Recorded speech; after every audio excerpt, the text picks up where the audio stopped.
Assalamualaikum and a very good day. So in this video session, I will discuss one of the topic under econometric modeling, which is issues in the econometric modeling. Alright? Okay, so one of the main objective when we perform time series analysis is to develop a mathematical models that can describe the sample data well. Right, so we select several IVs to explain the DV and so on, and this process is actually not a simple process because we need to consider several issues before we proceed to develop the model, right? Because based on this model we will forecast the future value, and here I will discuss several issues that need to be taken into consideration, right? So the first thing that we need to consider is variable selection criteria, right?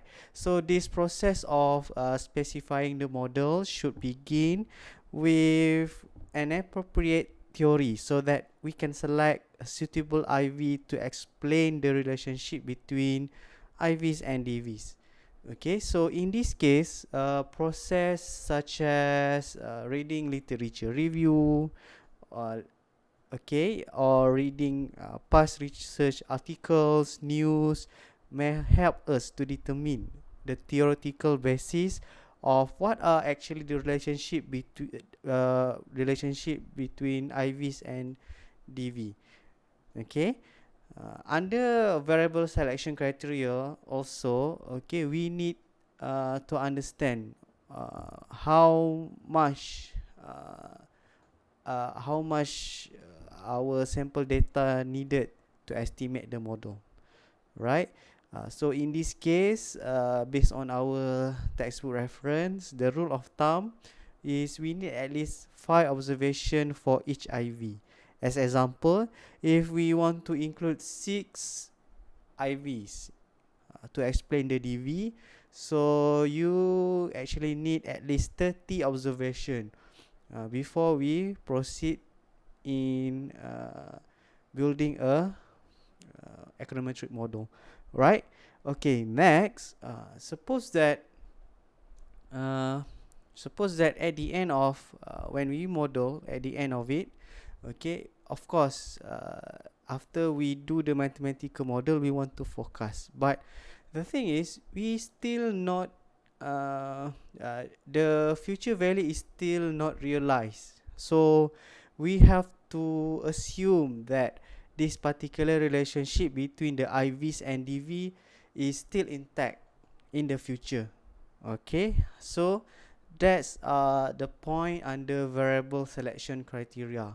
Okay, and next thing, the issues that we have to consider is the model cost. Okay, so this model cost is actually related to the data collection process. Do you need a primary data, secondary data? Who will be collected? Who will how what are the process that you need uh, to collect the data and so on, and also the software, the sophisticated software that needed in your data analysis. Some software have license fee and so on. So this is the thing that you need to consider, right? Next is model complexity. Okay, so here it is actually easy to deal with simple models such as simple linear model. Okay, because sometimes the complexity not necessarily directed to the accuracy of the forecast. You cannot say that, okay, when you add more IVs, your model can be more accurate. Sometimes that's not the case. So this is the thing that you need to consider. Okay, when you increase the complexity of your model, what happen? When we are talking about the model cost, it will increase the cost and so on. Okay, and lastly is we have to understand that when we want to suppose that you have IVs, and then you want to forecast the DV's value based on the relationship of our IVs, and this IVs is the multi-step ahead forecast. For multi-step ahead forecast, we still don't have this future data point for IVs. So what we can do, we can only estimate, and inaccurate estimated process may lead in increase of error. Okay, so basically this is the thing that you need to understand when we're talking about issues in the econometric modeling. Alright, okay, so for the next topic, I will talking about the assumption of uh, econometric modeling. Okay, so we divide this assumption into two categories, which is assumption pertaining to the model and assumption pertaining to the error term. Okay, and here error term we use epsilon t. Okay, right, so you can refer in our textbook. Okay, so what are the assumption pertaining the model? Okay, we say that, okay, the formulated model is well specified. Okay, so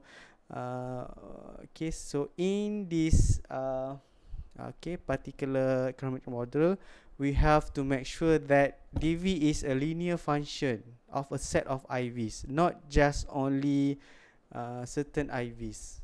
So you have to one way of it, you can uh, plot a simple graph of relationship between one dv and all IVs. So you see whether this dv have linear function towards all our IVs, right? And then we have to make sure that all relevant variable included and all irrelevant variables excluded. Okay, so this process can make sure our formulated model is well specified. Right? Okay, next, no measurement error. So when we're talking about errors is actually non-random. There is no pattern in our error. But if you see a systematic error pattern, okay, so it means that there actually some measurement error that you need to investigate before you proceed to use the model as your basis of forecasting or time series analysis, right? Okay, so that's the thing. And next, okay, the independent variables must be independent of each other, no multi-collinearity amongst the IV. It means that, okay, for since that we don't want two IV explain the same relationship towards the DV. Okay, so it will increase the complexity of our model but not the accuracy of the model. That's why we have to make sure that our IV is independent of each other. And lastly, under assumption pertaining the model is the number of observation must exceed the number of regressor. Okay, so you have more IVs, it means that you need more observation. Okay, so that's the thing under assumption of pertaining to the model. Alright, okay, for assumption pertaining to the error term, okay, error term also known as the residual. Okay, so we assume that the error term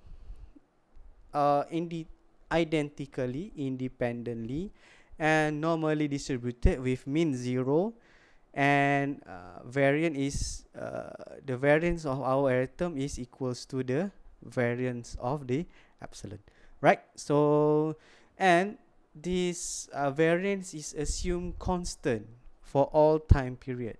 It means that the characteristic of our error term is not changing across time. So the assumption of homoscedasticity is holds, right? And then the error term are not correlated to each other. Okay, so it means that for these cases we say there is no serial correlation. Okay, the covariant not exists. And next, the IV is not related with the error term. Okay, and lastly, normality assumption is true for the error term. Okay, so that's all for this video session. Okay, you can refer to your textbook reference to for the detailed explanation. Okay guys, thank you for listening.